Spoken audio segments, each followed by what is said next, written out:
Taip, tai apie savo kelionę į Ibicą galiu pasakyti, kad niekada neplanavau čia atvažiuoti, bet likimas ir žmonės mane čia atvedė ir to, ką aš tikėjausi, aš gavau čia žymiai daugiau, aš net nežinau, ko čia tikėtis, bet tai buvo nuostabi kelionė į save, man atrodo, kad tik pradžia kelionės į save, bet geras startas. Ir aš galvoju, kad jeigu tu abejoji, jeigu turi klausimų, jeigu netiki savimi, jeigu nori sužinoti kažką daugiau, patirti, kažką padaryti kitaip. Kaip sakoma, jeigu nori, kad gyvenimas keistųsi, tai turi kažką daryti kitaip, negu visada darei.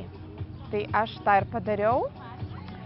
Ir aš tikiuosi, kad tai bus naujo kelio pradžia, kad bus dideli pasikeitimai, išsivežu iš čia daug patirties, draugų, patyrimų, naujovių.